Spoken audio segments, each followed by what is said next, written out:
जरा तालियां से स्वागत करें रवि।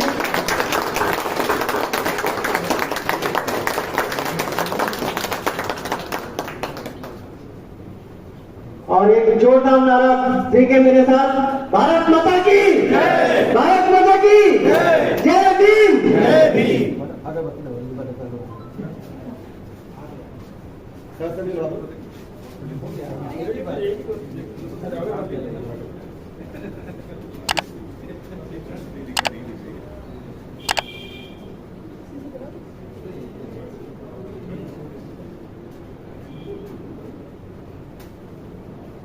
सेक्रेटरी जनरल महोदय आप आगे थोड़ा आए,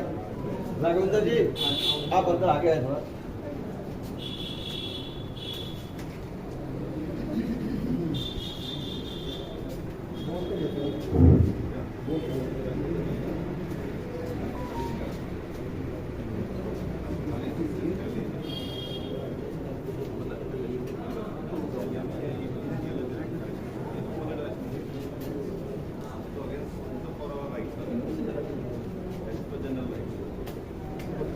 बाबा साहब के चित्र के आगे अगरबत्ती प्रज्वलित हो रही है। सभी से अनुरोध है कि कृपया खड़े हो जाएं, थोड़ा सा इस पूजा में थोड़ा शामिल हो जाएं।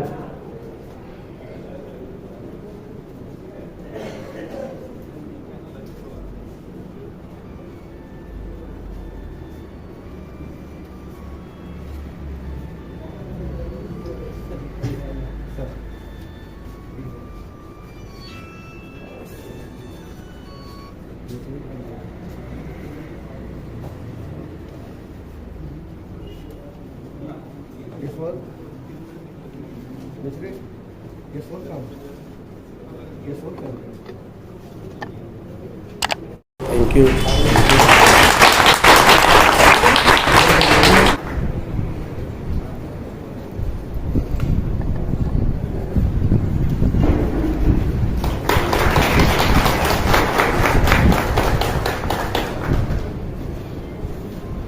स्वागत करें जी साहब।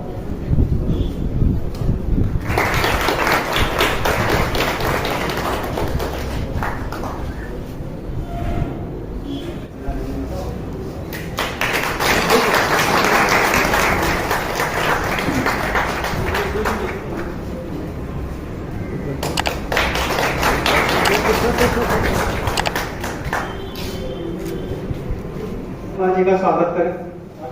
माननीय श्री राजकुमार साहब का स्वागत करें।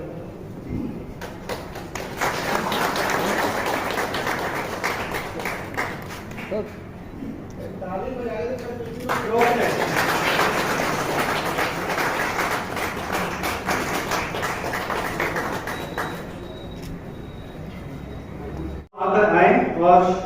डीजीएम साहब को शॉल और मोमेंटो से सम्मानित करें।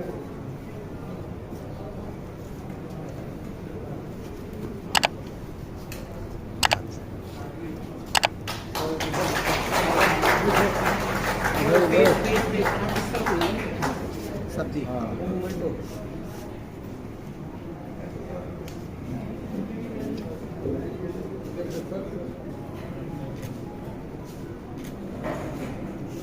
आए और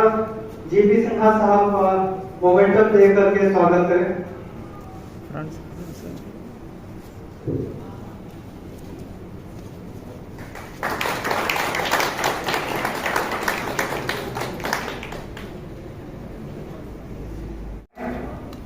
और जीएम सेंट्रल श्री राघवेंद्र गुप्ता जी का स्वागत करें मोमेंटो दे करके।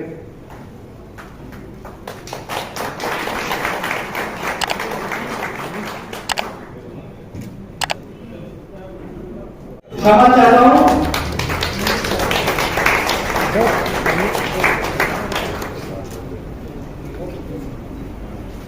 स्वागत करें मोमेंटो दे करके।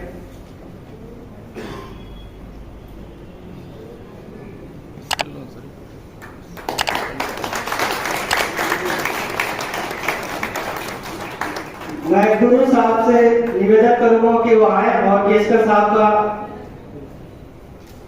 सम्मान करें मोमेंटो देकर के।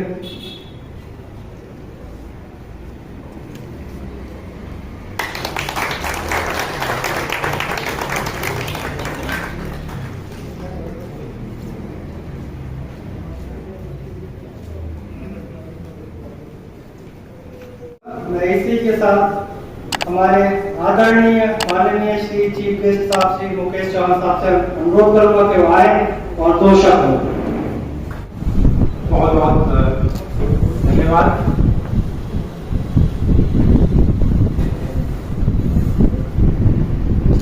वास्तव में आज मुझे यहाँ के बहुत अच्छा लग रहा है, क्योंकि साथी नारायण साहब जी से जब बातचीत हो रही थी और अभी भी हम आज बाहर से आ रहे थे, तो इस सभागार में मुझे काफी पहले मानव काशीराम साहब को सुनने का अवसर मिला था। उस समय मैं यहाँ पे था, तो मेरे लिए काफी बड़ी बात है कि आज मैं उस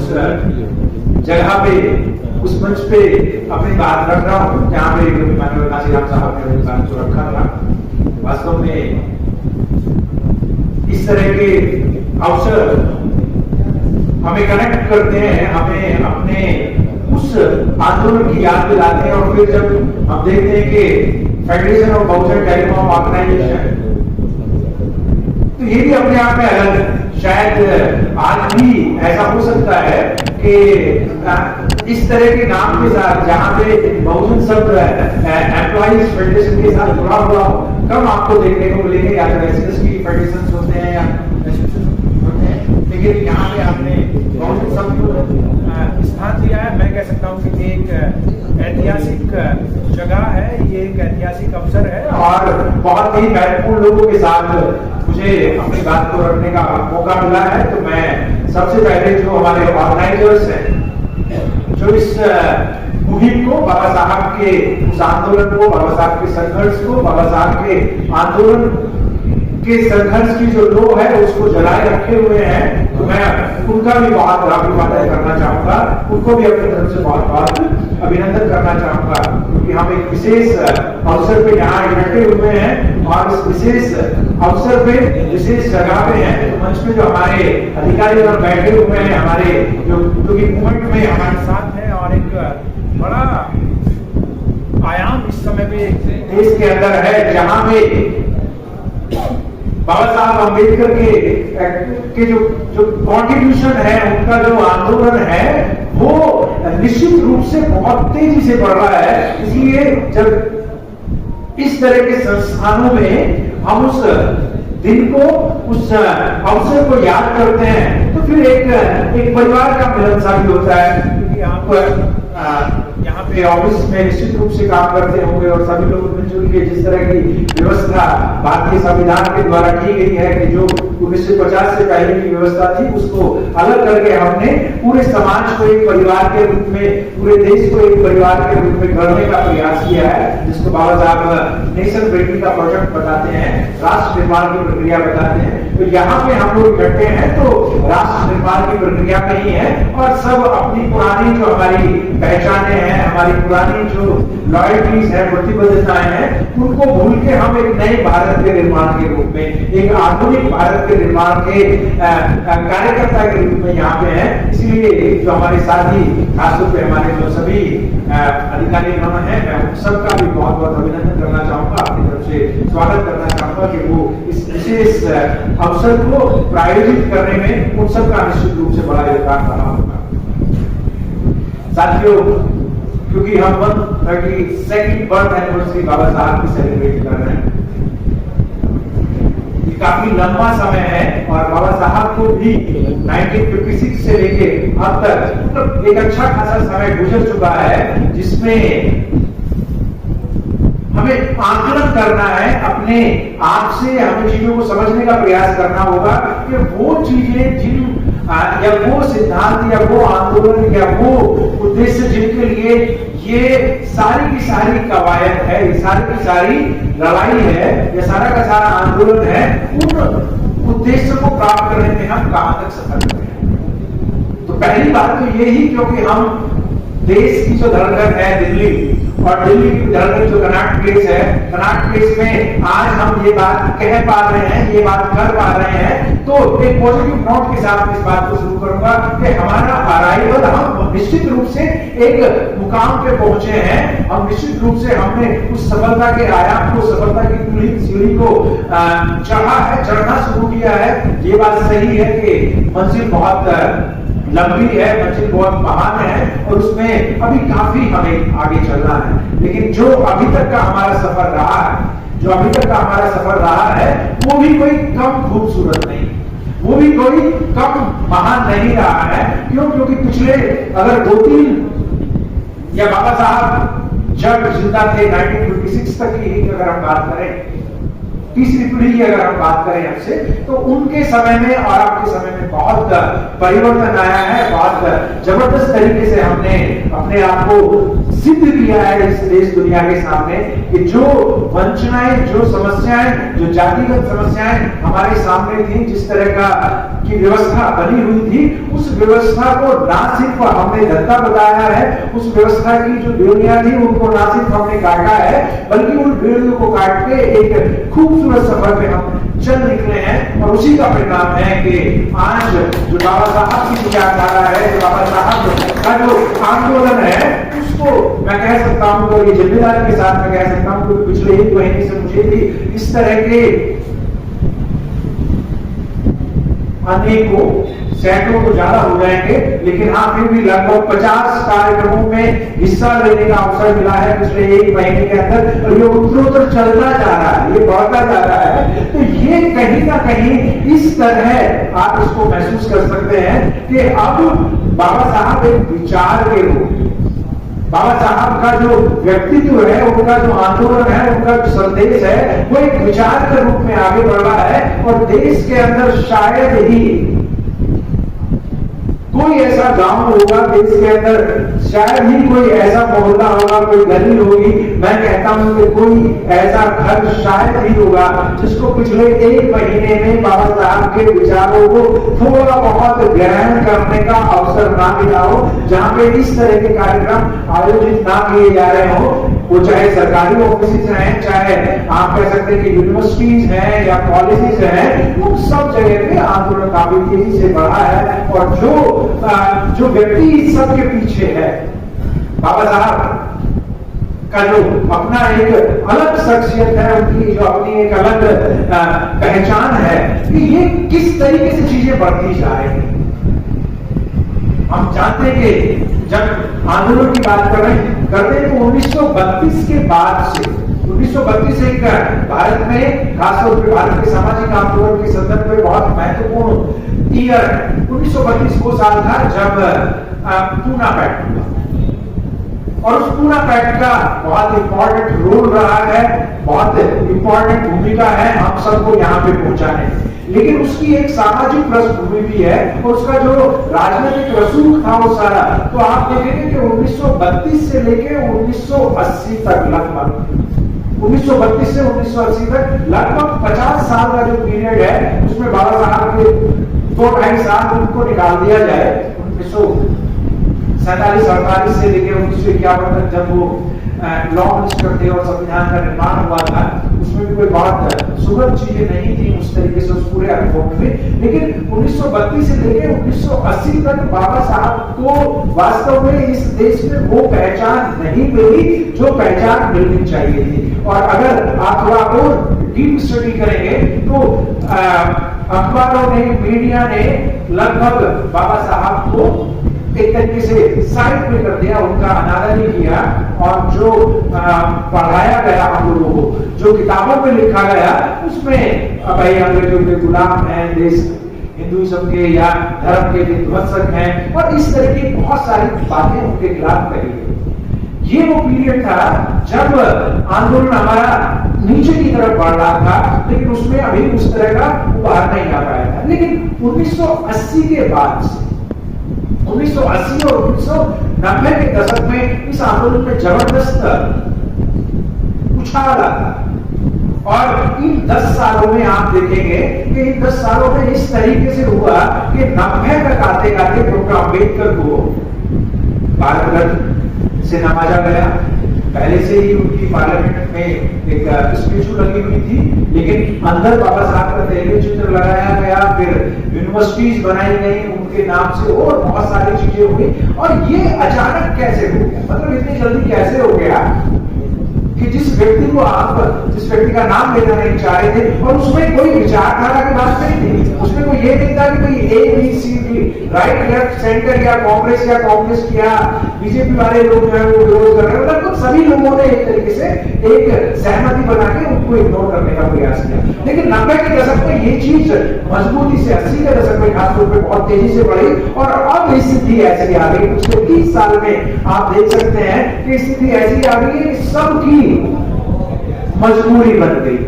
सबके लिए जरूरी हो गए हैं। क्यों? क्योंकि पिछले 30 साल के अंदर बाबा साहब पे इतना जबरदस्त अध्ययन हुआ है, देश ही नहीं बल्कि दुनिया के अंदर शायद ही कोई दूसरा व्यक्ति ऐसा होगा जिनके ऊपर इतने ज्यादा रिसर्च इस समय पे हो रहे हैं, कोलंबिया से लेकर ऑक्सफोर्ड तक। आप चाहें तो डिटेलिंग कर लीजिए, कोई ऐसी यूनिवर्सिटी नहीं है जहां पे डॉक्टर अम्बेडकर और उनके आंदोलन पे रिसर्च ना कर रहे हैं, चाहे वो भारत के लोग जाके कर रहे हैं या विदेशियों ने तो पहले से ही बहुत सारा किया हुआ था। तो एक तरीके से आंदोलन जो बढ़ा है उसका कारण क्या है, वो शायद थोड़ा सा मैं इस पे 5 मिनट अपनी बात कहना चाहूंगा